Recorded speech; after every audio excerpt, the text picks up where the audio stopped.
On December 21, 1939, a Soviet soldier advanced through the snowy forest of Kollaa and fell dead without hearing the shot that killed him. Over the next 98 days, he was followed by 504 more soldiers, all eliminated by the same sniper. The Red Army was looking for an elite commando unit. They sent counter-snipers with modern scopes, entire patrols, even artillery bombardments. But they couldn't find him. They heard the shots, but never saw where they came from. The snow around never moved. The air never showed breath vapor. It was as if the Finnish forest itself was killing them. But the sniper hunting them wasn't an elite soldier. He was a 5'3" farmer who used antiquated iron sights, while everyone else used modern technology. How did a man without a scope defeat an entire army, using only ice and snow?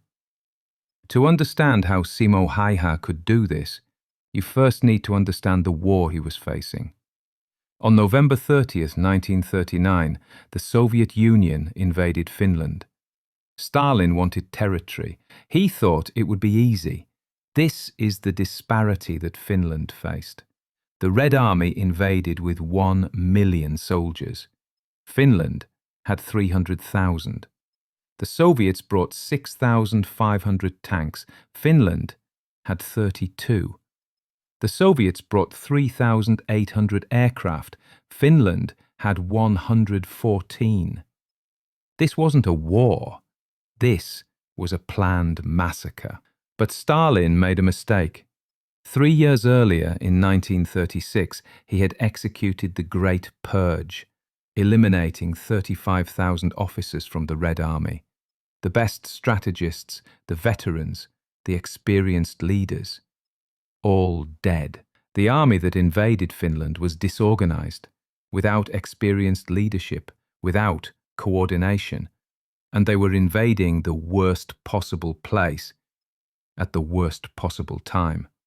Finland is 70% forest, dense pine forest where tanks can't maneuver, where roads don't exist, where visibility is measured in meters, not kilometers. And they were invading in winter. Temperatures in December 1939 dropped to -4 degrees Fahrenheit. In January, they hit -40 degrees Fahrenheit. Snow, 2 meters deep, covered everything. Soviet soldiers wore grey and brown uniforms, made for open steppes, not snowy forests. They were visible from kilometers away. The Finns wore total white camouflage, and they knew the forest. The most crucial front was at Kollaa, a 19-mile section along the Kollaa River in the Karelian Isthmus. Here, the disparity was even worse.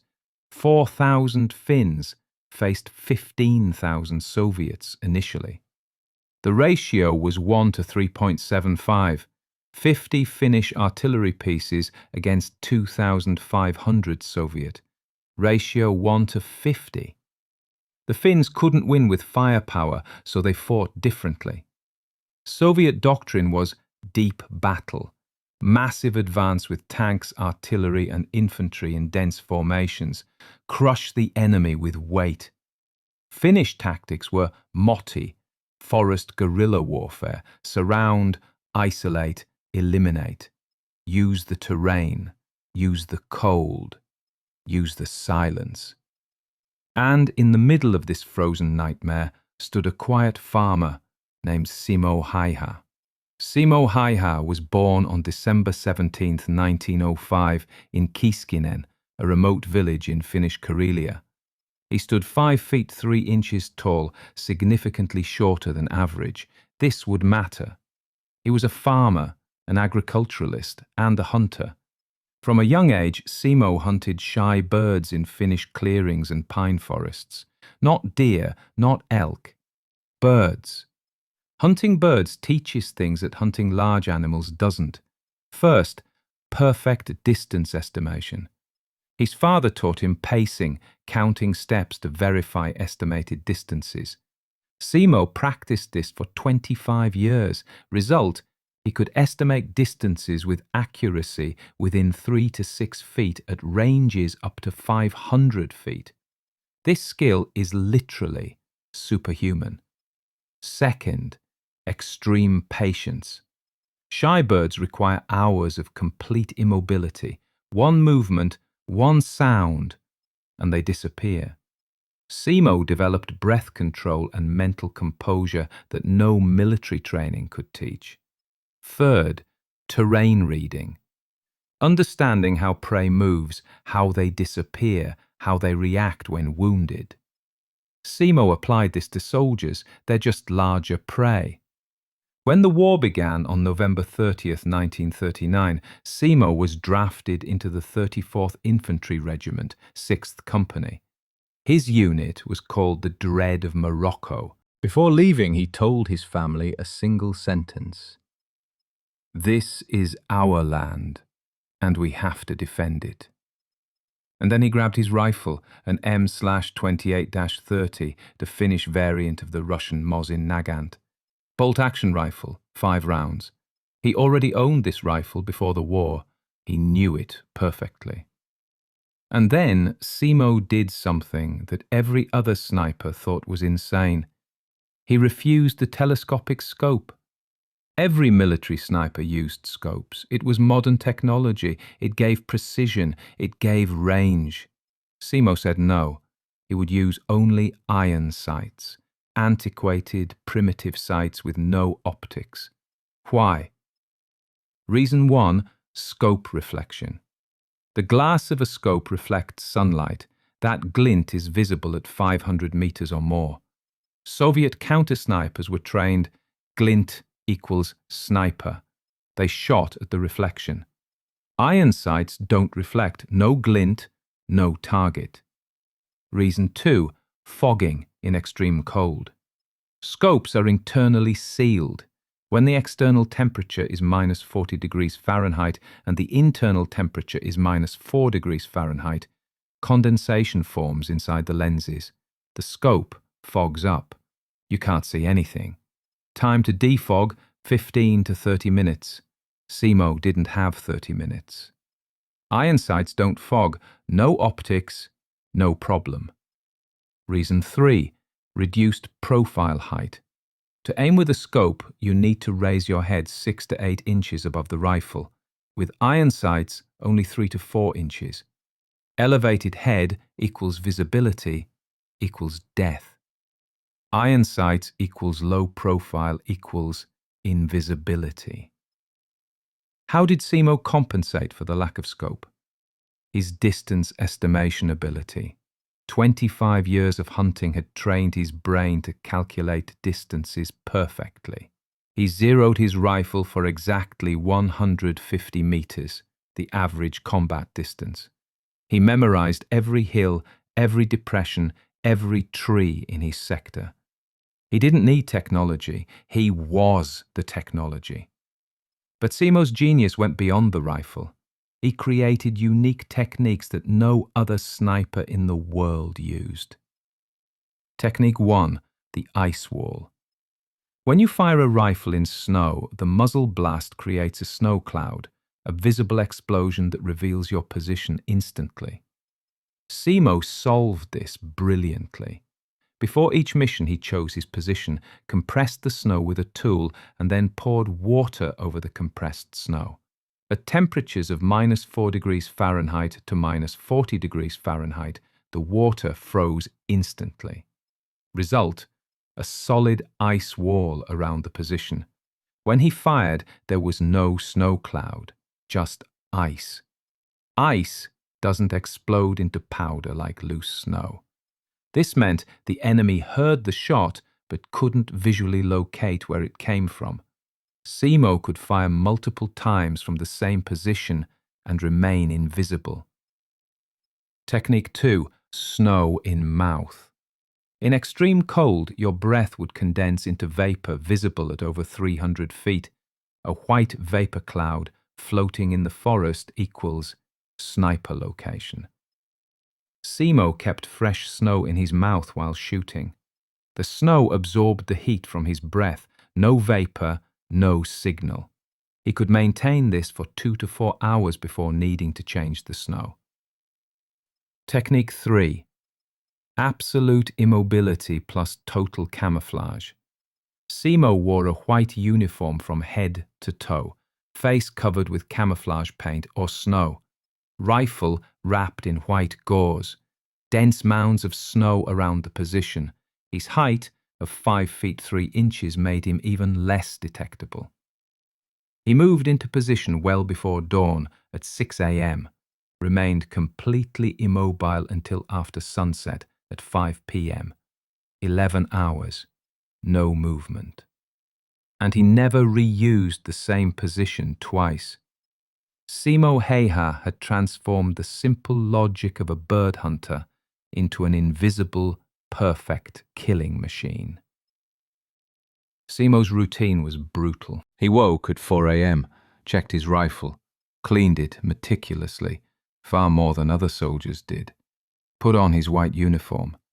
At 6 a.m. he moved to a new position, adjusted his snow pit, built his ice wall. At 7 a.m. he put snow in his mouth and waited. From 7 a.m. to 3 p.m., 8 hours, he remained completely immobile, observing, waiting, breathing through the snow in his mouth.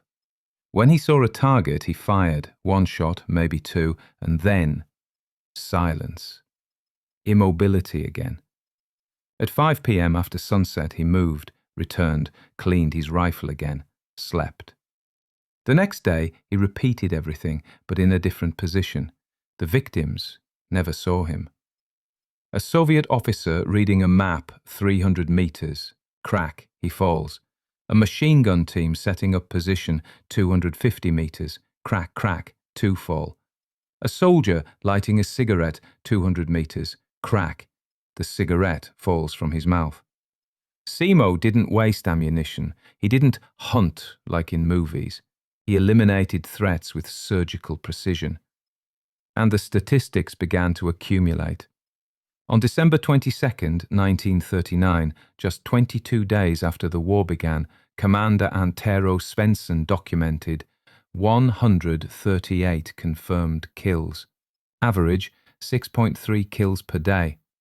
On December 21st, the winter solstice, the shortest day of the year with only 4 hours of light, Simo recorded 25 kills in a single day. Likely, a Soviet column entered a prepared kill zone. Simo waited and eliminated targets one by one while they tried to figure out where the shots were coming from.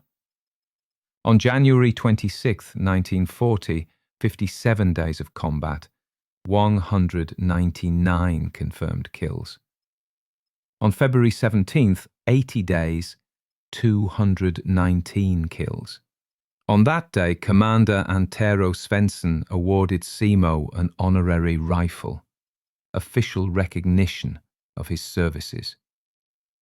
But what really broke the Red Army wasn't the numbers, it was the psychological terror. Soviet soldiers weren't fighting a man, they were fighting a ghost. They began calling him Valkoinen Kuolema, White Death. Imagine being a Soviet soldier at Kollaa. You're in a dense forest covered by 6 feet of snow. The temperature is minus 22 degrees Fahrenheit. You can't see beyond 150 feet because the pine trees block everything. And then you hear crack. The soldier next to you falls dead instantly. You duck, look around, see nothing. No scope glint, no vapor cloud, no snow cloud. You wait. 5 minutes. 10 minutes. Silence. You stand up. Crack. Another soldier falls, 60 feet from you. You dive into the snow. Your heart is pounding. You're screaming. Where is he? Where is he? But there's no answer. Just the forest. Just the silence. Just the snow. And you know he's still there, watching, waiting. Morale in the Red Army collapsed. Soldiers refused to advance into the Kollaa sector. Officers had to force them under threat of execution. Being hunted by something invisible, by something you can never see, breaks minds. A Soviet diary entry, translated after the war, said, "We are afraid of the silence. When the forest is quiet, we know he is there." Simo Häyhä wasn't just killing soldiers, he was killing the will to fight. And then came the moment when the problem could no longer be ignored. Reports about White Death reached Soviet High Command in Leningrad. They move again. Crack. Second sniper falls. 300 meters, completely different direction. Panic begins to spread. They're being hunted by the man they came to hunt. Simo wasn't in one position, he was moving, using the forest he knew perfectly, flanking, repositioning, shooting, moving again. The counter-snipers tried to triangulate his position. Impossible. No snow cloud, no vapor, just the distant crack of the rifle, and then silence. Crack, third sniper. Crack, fourth. The Soviet platoon entered total panic. They began shooting at shadows, at trees, at nothing. Simo waited for them to waste ammunition, and then continued.